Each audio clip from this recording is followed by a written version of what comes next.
ummin, ibumu masih hidup, ibumu ada di rumah, ya, ilzam rijlaiha fathammal jannah, urus tapak kakinya, akan kau dapati surga di sana.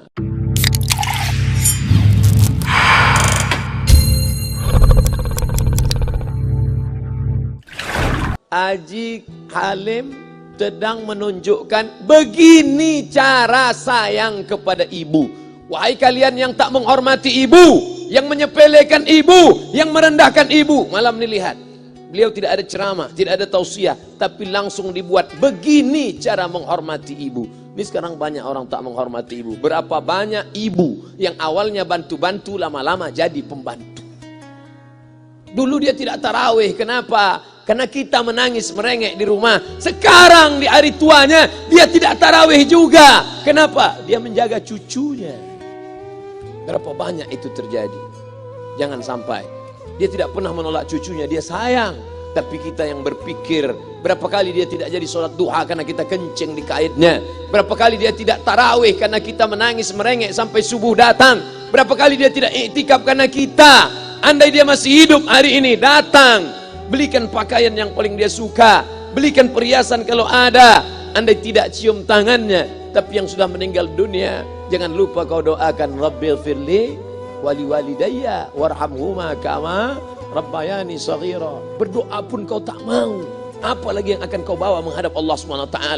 Meregang nyawa dia melahirkan engkau, 9 bulan 10 hari kau menumpang di perutnya, 2 tahun kau menyusu, melahirkan, menetes darahnya dalam badanmu. Andai kau gendong dia dari Palembang, jangan sebut Palembang lah Pak Ustaz, dari Pekanbaru Riau, kau gendong dia sampai ke Makkah, kembali lagi, belum tentu dapat menebus satu teriakannya saat melahirkanmu. Lalu apa yang bisa kau lakukan? Datang seorang ibu pergi ke tempat servis HP. Nak, tolong anak lihatkan HP saya rusak kayaknya. Dia periksa, ini enggak rusak Bu. Terus memang anak ibu enggak nelpon. Kenapa kau tidak telepon?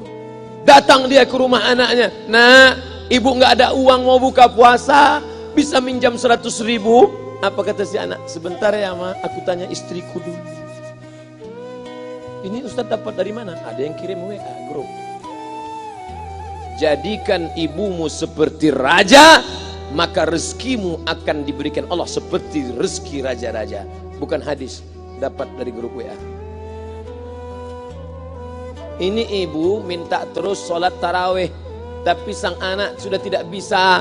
Aku mau hentikan saja sholat tarawih ini, karena mau buat tenda ini tidak bisa. Tiangnya bambu, sudah bocor. Kita stop saja sholat tarawih bersama ini. Apa kata si ibu? Buatlah sholat tarawih terus, nanti Allah akan berikan engkau gedung yang besar. Dengan gedung besar itu kau akan tetap sholat tarawih. Mana gedung besar itu? Inilah dia gedung besar.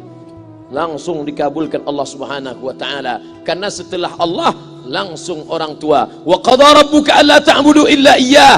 Allah sudah wajibkan engkau menyembah Allah. Setelah Allah, wa bil walidaini ihsana. Kedua orang tua. Jangan kau lawan ibumu. Kayak anak-anakku, jangan kau lawan ibumu. Karena kau lawan ibumu, kau tak pernah mencium kebahagiaan. Walaupun hartamu banyak, kau akan berenang dalam air mata penderitaan sampai kematian datang. Ada pezina hidup di dunia senang, ada pecandu narkoba hidup di dunia senang, tapi orang yang durhaka tetap dapat dosanya dibalas Allah di akhirat. Di dunia coba dapat. Ustaz, kalau di akhirat dapat, di dunia dapat, untuk apa lagi di dunia? Yang di dunia itu DP-nya. Nanti di akhirat akan kau dapatkan cash-nya. Oleh sebab itu jangan main-main dengan ibu. Datang seorang laki-laki, ya Rasulullah, izinkan aku mati syahid. Karena orang yang mati syahid itu tidak akan merasakan sakratul maut illa kal qars, seperti cubitan pada tangan. Izinkan aku mati syahid, karena kalau aku mati syahid tidak akan ada azab kubur. Izinkan aku mati syahid, karena kalau aku mati syahid tidak akan ada hisab, langsung masuk surga. Nabi bertanya, alaka min ummin, ibumu masih hidup? Ibumu ada di rumah? Ya, ilzam rijlaiha fathammal jannah, urus tapak kakinya, akan kau dapati surga di sana. Tak perlu kau mati syahid, tapak kakinya kau urus, kau dapati surga di sana. Kalau tapak kakinya kau urus dapat surga, apalagi kau urus kepalanya, apalagi kau urus badannya. Pulang dari sini urus ibumu. mandikan dia, belikan pakaian yang baik, cari makanan kesukaannya. Kalau dia sudah meninggal, maka kau datang ke sana, langsung dapat tisu. Bapak Ibu yang dimuliakan Allah Subhanahu wa taala. Ini Ustadz suaranya menggelegar nih, marah apa? Enggak, saya tak marah. Terus dikasih Haji Halim buka nasi kuning tadi, makanya suara menggelegar. Dimasukkan Pak Kapolda daging sama ayam 3. Masya Allah, ini kari Palembang nih Pak Ustadz. Mantap, menggelegar suara kita di rumah. Bapak Ibu yang dimuliakan Allah Subhanahu wa taala, datang seorang laki-laki, kata Nabi sallallahu alaihi wasallam, nanti akan ada laki-laki yang datang kemari minta doanya, doanya kabul. Sahabat heran, kami yang hidup sama Nabi, kami yang perang sama Nabi, kami yang jihad sama Nabi, kenapa mesti minta doa dia? Dia tidak pernah ketemu Nabi. Pokoknya nanti kalau dia datang, minta doa sama dia. Setelah Nabi SAW meninggal, barulah dia datang. Orang itu bernama Uwais Al-Qarni. Kenapa doanya makbul? Dia merawat ibunya. Kalau ibumu kau rawat, doamu dikabulkan Allah Subhanahu wa taala. Apa yang kita lihat malam ini adalah buah bakti kepada seorang ibu. Ya Rasulullah, man ahaqqun nas bi husni sahabati? Siapa yang paling layak mendapatkan baktiku? Ummuka. Siapa lagi? Ummuka. Siapa lagi? Ummuka. Ibumu, ibumu, ibumu. Tsumma man? Siapa lagi? Abuka. Kami, Ustadz Jenderal Bintang 5, alim ulama, kami hanya dapat 1, sedangkan kalian ibu dapat 3. Ibumu, ibumu, ibumu. Kenapa ibu dapat 3? Karena ibu bisa melakukan 3. Ibu mengandung, ibu melahirkan, ibu menyusukan. Kalau bapak mau dapat 3, coba yang 3. Pulang dari sini, pergi ke tempat jual kelapa muda, beli 1. Jangan dibelah, ikat di perut 9 bulan 10 hari. Kalau mau merasakan melahirkan, pulang dari sini, pergi ke tempat jual mangga. Telan bulat-bulat, keluarkan bulat-bulat. Emang enak jadi perempuan. Mereka luar biasa.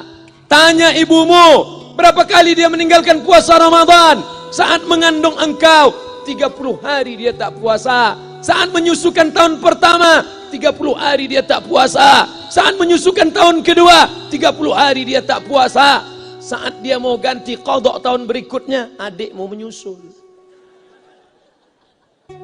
Hari ini dia belum mengqadha puasanya, dia terhutang di hadapan Allah. Lalu apa yang bisa kau lakukan? Malam ini betul-betul disadarkan. Alhamdulillah, ibu saya masih hidup, umurnya 70 tahun. Saya akan pulang dari kajian malam ini. Nampaknya malam ini saya yang ceramah, saya yang tausiah. Tapi saya mengambil pelajaran. Pulang dari sini, saya akan lebih sayang pada emak saya. Saya lebih cinta kepada ibu saya. Saya malu, saya hanya pandai berceramah, berkata, tapi orang sudah mengamalkannya langsung. Haji Halim membelikan gelang ibunya 2 kali sampai 4 kali setahun. Gelang cincin. Sudah dibelikan 2 bulan, hilang.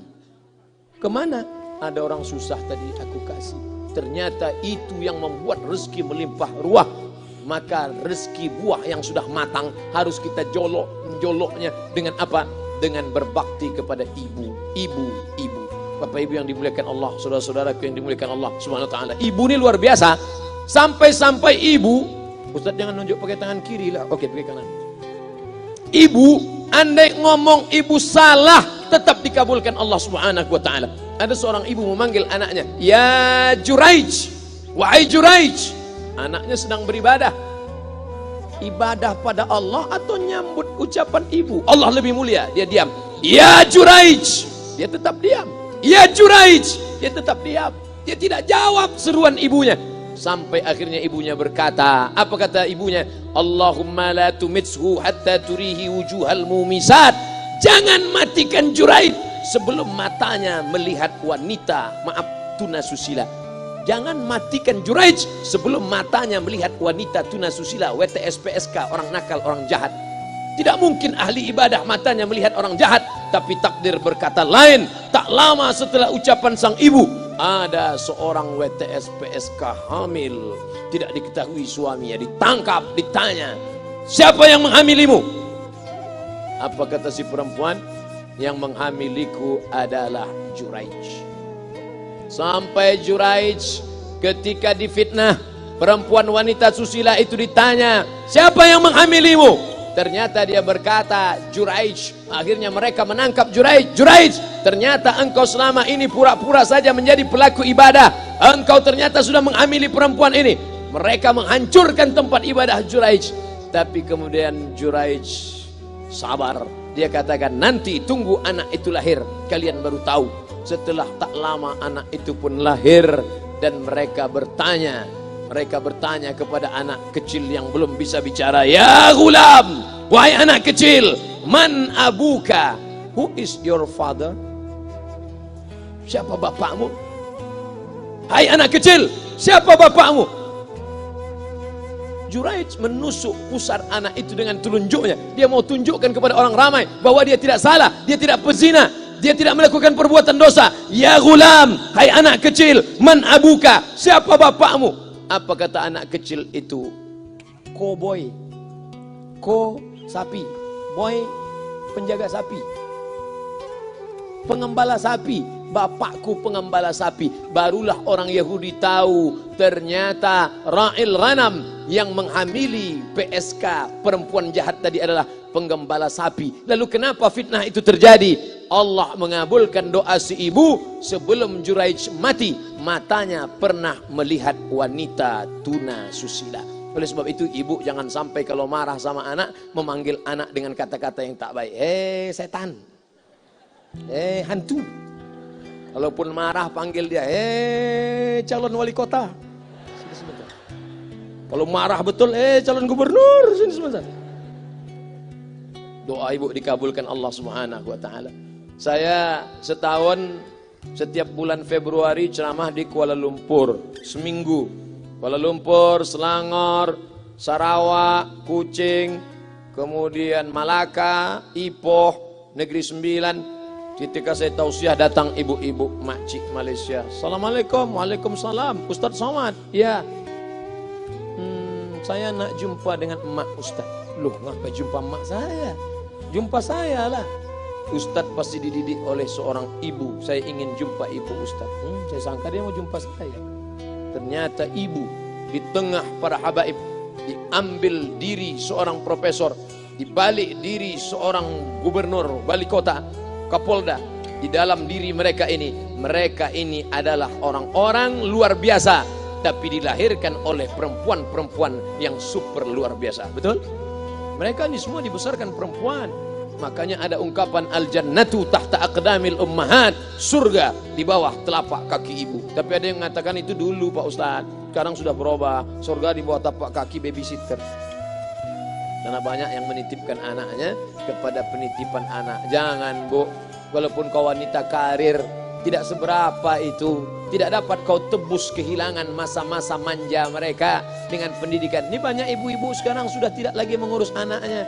Padahal 6 tahun pertama, the golden age, usia emas, ibu harus ikat hubungan emosional dengan anak. 2 tahun pertama, susukan. 2 tahun kedua, lompat-lompat, lari-lari, lucu-lucu. 2 tahun ketiga, mulai menghafal surat-surat pendek. Umur 7 tahun, baru dia sholat. Begitu. Sekarang banyak. 2 tahun pertama, dia titipkan ke Al-Baqarah, sapi betina. 2 tahun kedua, dia titipkan ke Pak Ud dan Bu Ud. 2 tahun ketiga, dia titipkan ke TK. Akhirnya anak putus kontak. Setelah anak remaja, baru ibunya nanya, Ustadz, kenapa anak saya lebih mau curhat sama pacarnya daripada sama saya? Karena anak sudah lost contact, putus hubungan dengan ibu. Itulah yang dulu dikejar dengan wanita karir. Pergi pagi pulang petang, peras keringat, banting tulang, tunggang langgang, lintang pukang. Tak dapat kau tebus dengan apapun. Oleh sebab itu, kalau kau sayang kepada mereka, besarkan mereka. Nanti setelah dia SMP, kau tetap bisa berkarir, tetap bisa apapun. Tapi usia emas ini tetap jaga mereka. Di balik anak-anak yang luar biasa, ada ibu yang luar biasa. Di mana letak ibu luar biasa itu? Inilah dia, ibu-ibu semua insya Allah. Amin.